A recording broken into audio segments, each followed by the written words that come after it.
കള്ളൻ! അമ്മേ! ആരുമില്ല ഇവിടെ.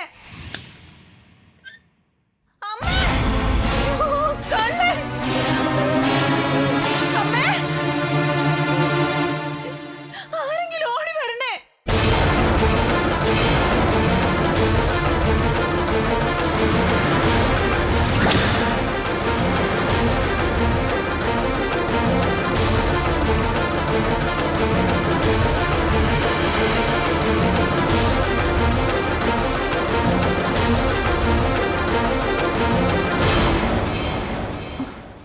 എന്തോ ശബ്ദം കേട്ട് ഞാൻ കണ്ണു തുറന്നു നോക്കുമ്പോ മുറിയിലൊരു രൂപം. ആരാണെന്ന് ചോദിച്ച് ഞാൻ ലൈറ്റ് ഇടാൻ തുടങ്ങിയപ്പോഴേക്കും അയാൾ എന്നെ തള്ളിക്കളഞ്ഞ് മുറിന്ന് ഓടി രക്ഷപ്പെടാൻ ശ്രമിച്ചു. എന്നിട്ട് ഞാൻ ബഹളം വെക്കുമെന്ന് തോന്നിയതുകൊണ്ടാവണം അയാൾ എന്നെ വായ പൊത്തിപ്പിടിച്ചു. ദൈവമേ! ആ സമയത്ത് തന്നെ ഞാൻ അയാളുടെ കൈക്ക് കടിക്കുകയും ചെയ്തു. എന്നിട്ട് വേഗം ലൈറ്റ് ഇട്ടു. പക്ഷെ അപ്പോഴേക്കും അയാൾ പോയി കഴിഞ്ഞു. നിന്റെ സാധനങ്ങളൊന്നും മോഷണം പോയിട്ടില്ലെന്ന് ഉറപ്പാണല്ലോ അല്ലേ? ഇല്ലമ്മേ, മുറിയിന്നൊന്നും പോയിട്ടില്ല. അത് ഞാൻ നോക്കുകയും ചെയ്തു. ഞാൻ എല്ലായിടത്തും നോക്കി, ഇവിടെ ഒന്നും ആരെയും കാണുന്നില്ല. അയാൾ അപ്പൊ തന്നെ പോയിട്ടുണ്ടാവും. അരവിന്ദൻ വരാൻ ലേറ്റ് ആവോ? എന്തോ മീറ്റിംഗ് ഒക്കെ ഉണ്ട്. അത് കഴിയുമ്പോ ചിലപ്പോ താമസിക്കുമെന്ന് വൈകിട്ട് വിളിച്ചപ്പോ പറഞ്ഞായിരുന്നു. ആ, എന്തായാലും കള്ളം വന്നിട്ടൊന്നും കൊണ്ടുപോയിട്ടില്ലല്ലോ. ആ സ്ഥിതിക്ക് സമാധാനായിട്ട് പോയി കിടന്നുറങ്ങ്. അമ്മേ, ഇന്ന് ആ മുറിയിൽ ഒറ്റയ്ക്ക് കിടന്നാ എനിക്ക് ഉറക്കം വരുന്നു തോന്നുന്നില്ല. അരവിന്ദേട്ടൻ വരുന്നത് വരെ ഞാൻ ബാലാമണിയുടെ മുറിയിൽ പോയി കിടന്നോളാം. ഏയ്, അതിന്റെ ആവശ്യമൊന്നുമില്ല. അരവിന്ദേട്ടൻ ഇല്ലാന്നല്ലേ ഉള്ളൂ. ഈ വീട്ടിലിപ്പൊ ഞങ്ങൾ എല്ലാവരും ഉണ്ടല്ലോ. അതുകൊണ്ട് ഏട്ടത്തി ധൈര്യമായിട്ട് ഏട്ടത്തിയുടെ മുറിയിൽ തന്നെ കിടന്നുറങ്ങിക്കോളൂ. അല്ല, അത് വേണോ അമ്മേ? എനിക്കിവിടെ ഒറ്റയ്ക്ക് കിടക്കാൻ പേടിയോ? ഇങ്ങനെ പേടിച്ചാ ഏട്ടത്തിക്ക് ജീവിക്കാൻ പറ്റുമോ? അല്ല, ബാലാമണിക്ക് എന്താ ഒരു ടെൻഷൻ? കള്ളൻ കയറിയത് മൈഥിലിയുടെ മുറിയിലല്ലേ? ആരുടെ മുറിയിലാണെന്ന് പറഞ്ഞാലും ഒരു വീട്ടിൽ കള്ളം കയറിയെന്നറിയുമ്പോ ആ വീട്ടിൽ താമസിക്കുന്ന മറ്റു മനുഷ്യർക്കും സ്വാഭാവികമായും ടെൻഷൻ ഉണ്ടാവുമല്ലോ. ഞാൻ മനുഷ്യരുടെ കാര്യാട്ടോ പറഞ്ഞത്. കവിത ഞാൻ ആ ഗണത്തിൽ കൂട്ടിയിട്ടില്ല. അതേടി, ഞാൻ മനുഷ്യ സ്ത്രീ അല്ല, യക്ഷിയാ. നിന്റെ ചോര കുടിക്കാൻ വേണ്ടി പിറന്ന യക്ഷി.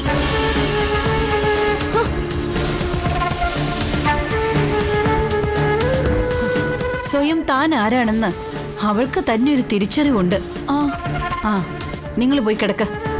അമ്മേ, ഞാൻ എന്റെ മുറിയിൽ തന്നെ കിടക്കണം. വേണം. സ്ത്രീകൾക്ക് ഇത്തിരി മനസ്സുറപ്പൊക്കെ ആവാം. എന്നും എല്ലാവരും കൂട്ടിനുണ്ടാവണമെന്നില്ലല്ലോ. പൊയ്ക്കോ. അമ്മേ, ബാലാമണി.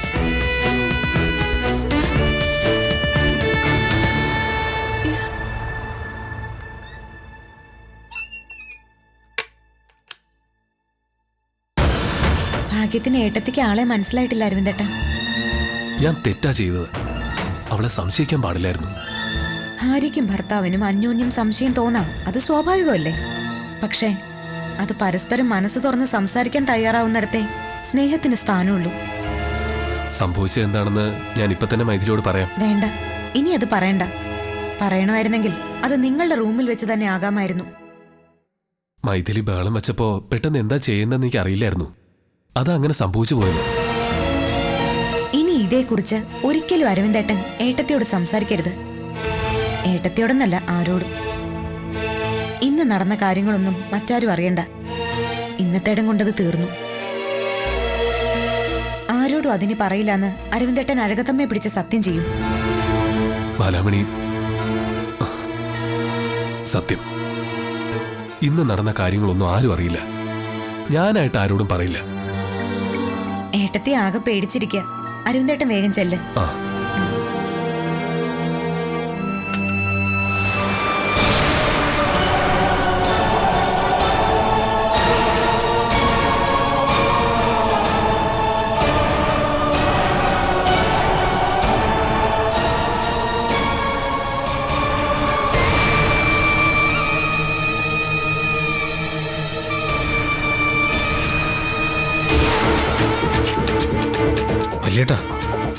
ഇവളുടെ സ്വഭാവശുദ്ധി അനന്തൂനിപ്പോ ബോധ്യപ്പെട്ടോ? ഏട്ടനും അനിയനും ഒക്കെ ഇവൾക്ക് ഒരുപോലെയാ. നീ കാര്യം അറിയാൻ സംസാരിക്കരുത്. അരവിന്ദേട്ടാ, അരുത്. ഇവളുടെ വയറ്റിൽ കുരുത്തത് ആരുടെ സന്തതിയാണെന്ന് അനന്തൂനിപ്പോ ബോധ്യപ്പെട്ടല്ലോ. എടി, വേണ്ട. കവിതയുടെ ചെകിടത്തരിക്കാനുള്ള യോഗ്യത ഇപ്പൊ നിനക്കില്ല. അനന്തു, വേണ്ട, ഞങ്ങൾക്കൊപ്പം വേറൊരാൾ കൂടിയുണ്ട്. അരവിന്ദേട്ടന് പറയാനുള്ളതൊക്കെ അയാളോട് പറഞ്ഞോ.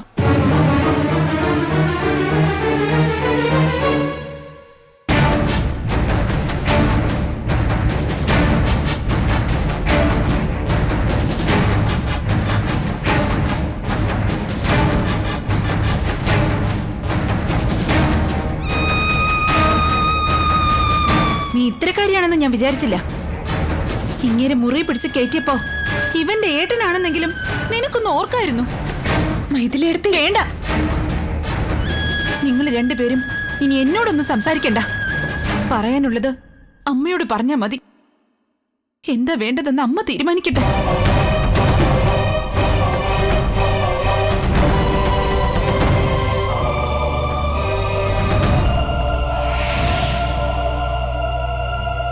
ഇനി ഇവളെ ഈ വീട്ടിൽ നിൽക്കാൻ പാടില്ല. ഇപ്പൊ ഈ നിമിഷം ഇവൾ ഇവിടുന്ന് ഇറങ്ങണം. അതിന് അമ്മ സമ്മതിക്കുന്നില്ലെങ്കിൽ ഞാൻ ഇവിടുന്ന് ഇറങ്ങിക്കോളാം. കവിതയും മൈഥിലിയും പറയുന്നതൊന്നും ഞാൻ വിശ്വസിച്ചിട്ടില്ല, വിശ്വസിക്കുകയുമില്ല. നിന്നെ എനിക്കറിയാം. സത്യം എന്താണെന്ന് എനിക്ക് നിന്റെ നാവിൽ നിന്ന് തന്നെ കേൾക്കണം. എന്താണ് യഥാർത്ഥത്തിൽ സംഭവിച്ചത്?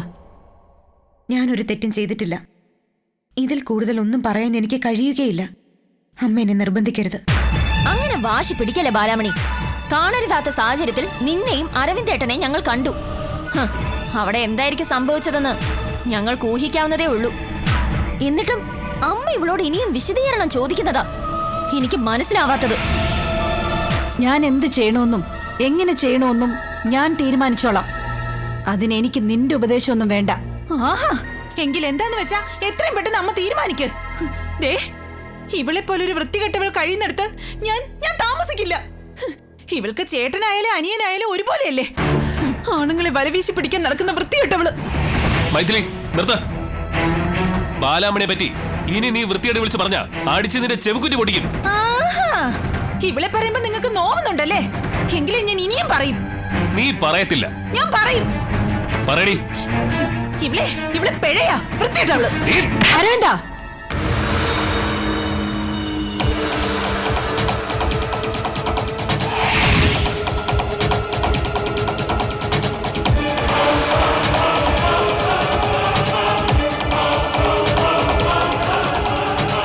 നിന്റെ കയ്യിൽ ഈ മുറിപ്പാട് എങ്ങനെ വന്നു? അല്ല അമ്മേ, അത് പിന്നെ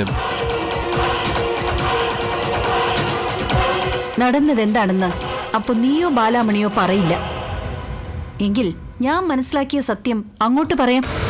അമ്മേ, മുറിയിൽ കള്ളൻ കയറിയപ്പോൾ മൈഥിലി അയാളുടെ കയ്യിൽ കടിച്ചു. ആ മുറിപ്പാടെങ്ങനെ അരവിന്ദന്റെ കയ്യിൽ വന്നു?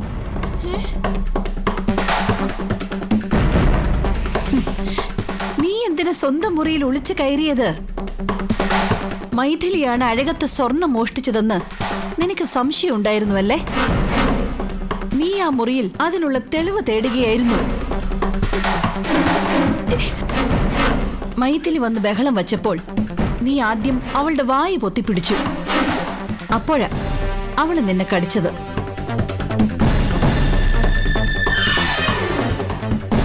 എന്നിട്ടും അവളോട് സത്യം പറയാതെ രക്ഷപ്പെടാൻ വേണ്ടി നീ മുറിയിൽ നിന്ന് പുറത്തേക്ക് പോയി.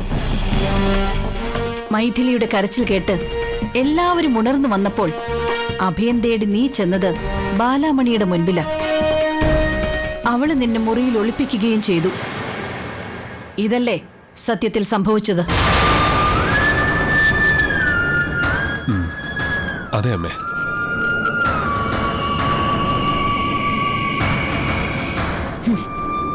എന്തിനാ മോളെ ചെയ്യാത്ത തെറ്റിന്റെ വിഴുപ്പ് നീ ഏറ്റെടുക്കാൻ തുനിഞ്ഞത്? അമ്മേ, അരവിന്ദേട്ടനെ എന്റെ മുറിയിൽ കണ്ട എന്നെ ശപിച്ചിട്ട് അരവിന്ദേട്ടനോട് ക്ഷമിക്കാൻ മൈഥിലി അടുത്തേക്ക് കഴിയും. ഭർത്താവിനോട് സ്നേഹമുള്ള ഏതൊരു ഭാര്യയും അങ്ങനെ ചെയ്യും. സ്വന്തം കുടുംബം ഛിന്ന ഭിന്നമായി പോകരുതെന്ന് വിചാരിക്കുന്ന ഒരു സ്ത്രീ അങ്ങനെ ഒരു തീരുമാനം എടുക്കുന്നതുകൊണ്ട് ഭർത്താവിന്റെ മുമ്പിൽ പോലും അവളുടെ വില കൂടുകയുള്ളൂ.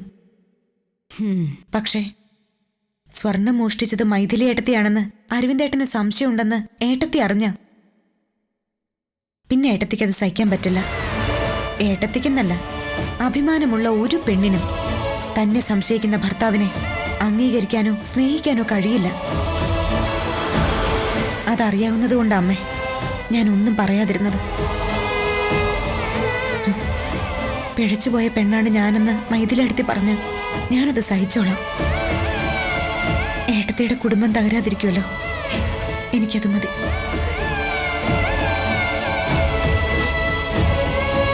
ബാലമണി, ഏയ് സാരില്ല, എനിക്ക് വിഷമമൊന്നുമില്ല.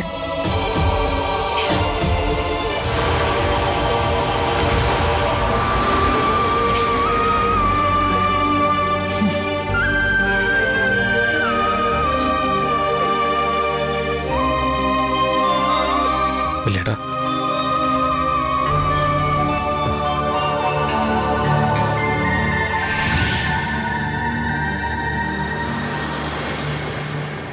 അനന്ത് കുറച്ചു മുൻപ് ഈ റൂമിൽ വന്നിരുന്നോ?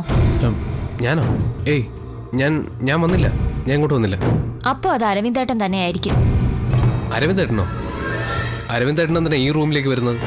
അതാ എനിക്കും അറിയേണ്ടത്. ഈ റൂമിൽ ആരോ വന്നു, അയാൾ ഇവിടെ മുഴുവൻ പരിശോധിക്കുകയും ചെയ്തു. നീ ഇനി ഇതൊരു വിഷയമാക്കി മൈഥിലി അടുത്തോടൊന്നും പറയാൻ നിൽക്കണ്ട. തെരച്ചിലിന് വേണ്ടി ഈ റൂമിലേക്ക് വന്ന ആൾക്ക് എന്റെ മൊബൈലിന്റെ ലോക്ക് കോഡ് വരെ അറിയാം. അല്ലെങ്കിൽ പിന്നെ അയാൾക്ക് ഫോട്ടോസ് നോക്കാൻ പറ്റില്ലല്ലോ. ആ ലോക്ക് കോഡ് ഏതായാലും അരവിന്ദേട്ടൻ അറിയില്ല. അതറിയാവുന്നത് അനന്തൂന. ഞാനെന്തിനാ നിന്റെ സാധനങ്ങളും മൊബൈലും ഒക്കെ പരിശോധിക്കുന്നത്? അതിന്റെ കാരണം തന്നെ എനിക്കും അറിയേണ്ടത്. സാധാരണ ഒരാളെ സംശയമുള്ളപ്പോഴാണല്ലോ ഇങ്ങനെയൊക്കെ ചെയ്യുന്നത്. എന്ത് ചെയ്തു എന്ന് എനിക്കിത്തിരി സ്വസ്ഥത തരുമോ? എന്നും എപ്പോഴും നിനക്ക് എന്നെ ഇങ്ങനെ കുറ്റപ്പെടുത്തിക്കൊണ്ടിരിക്കണം. നാശം.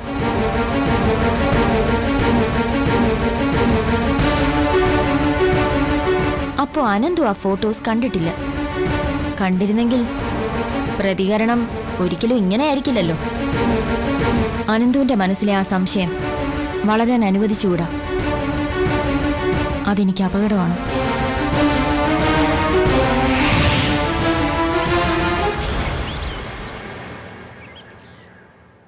ആനന്ദേ, ഇപ്പോ പുലിയെ പിടിക്കാൻ വന്നവനെ പുലി പിടിച്ചു വിഴുങ്ങിയ അവസ്ഥയിലായി. ഗീതേച്ചിയെ ഒന്ന് പഞ്ചശീലം പഠിപ്പിക്കാനാ സഹദേവനെ കൊണ്ട് കെട്ടിച്ചത്.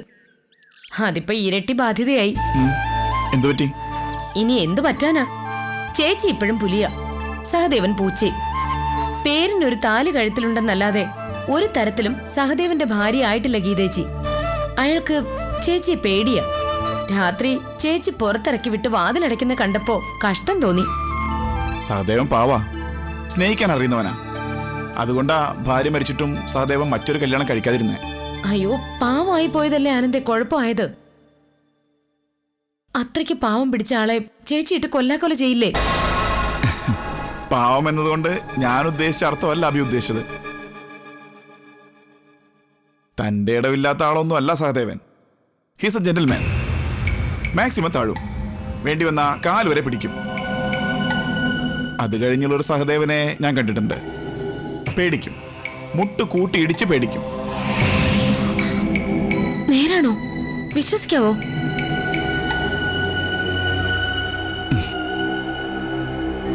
അഭിക്ക് ഈ ലോകത്തെ ഏറ്റവും കൂടുതൽ വിശ്വസിക്കാവുന്നത് എന്നെയാ.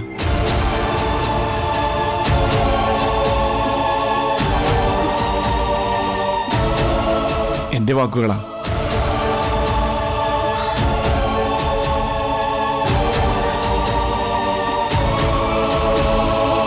പ്രവൃത്തിയാ. അത് ഞാൻ തിരിച്ചറിഞ്ഞില്ലല്ലോ. ഇനിയിപ്പോ പറഞ്ഞിട്ടെന്ത് കാര്യം?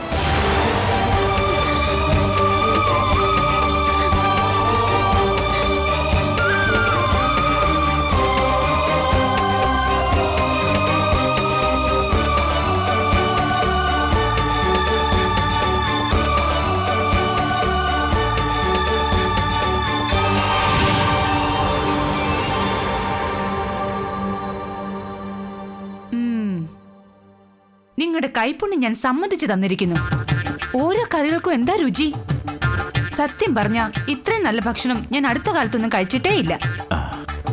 ആഹാരത്തിന്റെ രുചി മനസ്സുകളെ തമ്മിൽ അടുപ്പിക്കുമെന്നാണല്ലോ പറയുന്നത്. ഗീതമ്മയ്ക്ക് വേണ്ടി ഉണ്ടാക്കിയ ഭക്ഷണത്തില് ഉപ്പും പുളിയും പാകത്തിന് ചേർത്തതുപോലെ ഞാൻ എന്റെ സ്നേഹവും കൂടി അങ്ങോട്ട് ചേർത്തു. അതാ ഇത്ര രുചി. ആയിക്കോളൂ. ഇങ്ങനെ ഓരോ ജോലികൾ ചെയ്യുമ്പോഴും എന്നോടുള്ള സ്നേഹം പാകത്തിന് ചേർത്തോളൂ. അപ്പോ ഈ കറികൾക്ക് രുചി വന്നതുപോലെ എല്ലാ ജോലികളും വൃത്തിക്കും മെനക്കും ചെയ്യാൻ സഹദേവനെ കൊണ്ട് പറ്റും. പക്ഷേ തിരിച്ച് ഞാൻ സഹദേവനെ സ്നേഹിക്കണമെന്ന് മാത്രം പറയരുത്.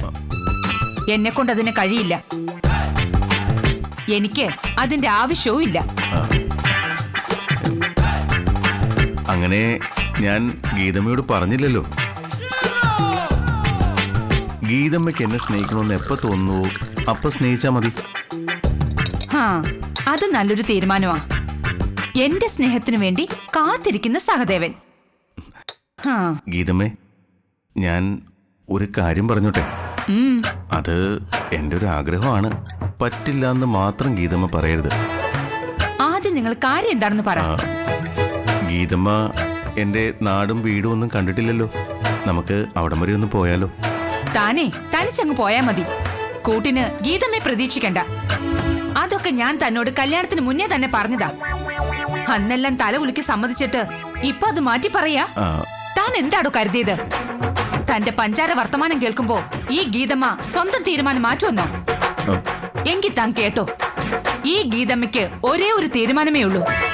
ശരിയാണെങ്കിലും തെറ്റാണെങ്കിലും ഗീതമ്മ അതിൽ തന്നെ ഉറച്ചു നിൽക്കും. ശരി, വേണ്ട. എൻ്റെ നാട്ടിൽ പോകണ്ട, വീടും കാണണ്ട. നമുക്ക് ഇവിടെ എവിടെയെങ്കിലുമൊക്കെ ഒന്ന് പൊയ്ക്കൂടെ? ഗീതമ്മയും ഞാനും കൂടി പുറത്തു പോകുന്നു. ചെറിയൊരു ഷോപ്പിംഗ്, വൈകിട്ട് പുറത്തുനിന്ന് ആഹാരം കഴിക്കുന്നു, സന്തോഷത്തോടെ തിരിച്ചു വരുന്നു. അതിന് വേറെ ബുദ്ധിമുട്ടൊന്നുമില്ലല്ലോ. ഉണ്ടെങ്കിലോ? ഭർത്താവെന്ന് പറഞ്ഞ് തന്നെ നാട്ടുകാരുടെ മുന്നിൽ കെട്ടി എഴുന്നള്ളിക്കാൻ എനിക്ക് സൗകര്യപ്പെടില്ല. ഷോപ്പിങ്ങിന് പോണോന്ന് എനിക്ക് തോന്നിയാൽ ഞാൻ തനിച്ചു പൊയ്ക്കോളാം. അതിനെനിക്ക് ആരുടെയും കൂട്ടുവേണ്ട. അയാളുടെ ഓരോ ആഗ്രഹങ്ങള് ഇനി കെട്ടി ഒരുക്കിക്കൊണ്ട് നടന്ന് ഗീത കല്യാണം കഴിച്ചിരിക്കുന്നത് ഒരു കിഴങ്ങനെയാണെന്ന് നാട്ടുകാരെ കൊണ്ടുകൂടി പറയിപ്പിക്കണമായിരിക്കും. അടങ്ങി ഒതുങ്ങി എവിടെങ്ങാനും ഇരുന്നാ മതി. എന്താണോ നോക്കി നിൽക്കുന്നത്? എനിക്കിത് കഴിക്കണ്ടേ? കറി വിളമ്പ്.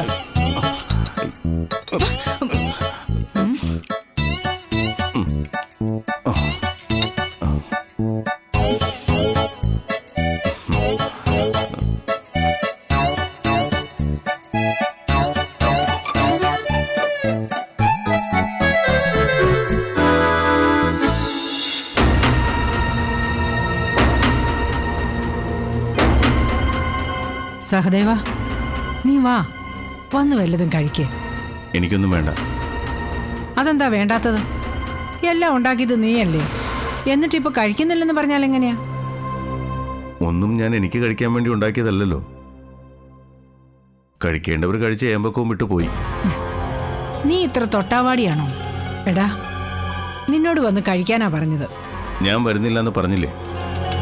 നിനക്കിപ്പോ എന്താ വേണ്ടത്? അവളെയും കൂട്ടി പുറത്തേക്ക് പോണം. അതിനവള് സമ്മതിക്കണം. നീ വന്നു വല്ലതും കഴിക്ക്, ഞാൻ അവളെ കൊണ്ട് സമ്മതിപ്പിക്കാം. വേണ്ട. ഗീതമ്മയ്ക്ക് എൻ്റെ കൂടെ വരുന്ന ഇഷ്ടമല്ലെങ്കിൽ ഗീതമ്മ വരണ്ട. പിന്നെ അമ്മ വിചാരിച്ചാലൊന്നും ഗീതമ്മയുടെ തീരുമാനം മാറ്റാനൊന്നും പറ്റില്ല. അമ്മയ്ക്ക് എന്നോട് സ്നേഹമുണ്ടെന്ന് എനിക്കറിയാം. അമ്മ വെറുതെ എൻ്റെ കാര്യം സംസാരിക്കാൻ ചെന്ന് ഗീതമ്മയുടെ വായിലിരിക്കുന്നത് കേൾക്കണ്ട. അമ്മ പറഞ്ഞാലൊന്നും ഗീതമ്മ സമ്മതിക്കില്ല. എങ്കിലേ അവള് സമ്മതിച്ചു. എന്താടാ, നിനക്ക് വിശ്വാസം വരുന്നില്ലേ? സംശയം ഉണ്ടെങ്കിൽ പോയി ചോദിക്ക്. സത്യമായിട്ട് അവള് സമ്മതിച്ചോമേ? സമ്മതിച്ചോന്നേ. നീ അവളെ കൊണ്ട് സിനിമയ്ക്കോ ഷോപ്പിങ്ങിനോ എവിടാന്ന് വെച്ചാ പൊയ്ക്കോ. ഇനി നിനക്ക് വന്ന് വല്ലതും കഴിക്കാലോ. അമ്മ വയ്ക്കോ, ഞാൻ വന്നോളാം. ആ പിന്നെ അവളെ കൊണ്ട് പുറത്തു പോകുന്നൊക്കെ കൊള്ളാം. അവള് പറയുന്നത് കേട്ട് അവളുടെ കൂടെ നടന്നോണം. ശരിയമ്മേ.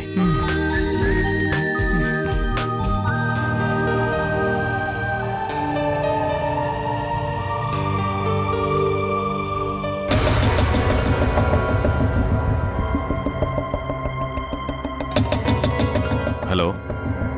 ആ, സന്തോഷ വാർത്തയാ. സംഗതി സക്സസ് ആയി. അതേടാ, ഞാൻ ആ താടകയും കൊണ്ട് ഷോപ്പിങ്ങിന് വരുന്നുണ്ടെന്ന്. ഇന്നത്തോടെ അവളുടെ അഹങ്കാരം കുറച്ചെങ്കിലും ഒന്ന് കുറയണം. അപ്പോൾ ബാക്കിയെല്ലാം നമ്മൾ പ്ലാൻ ചെയ്ത പോലെ. ഓക്കെ.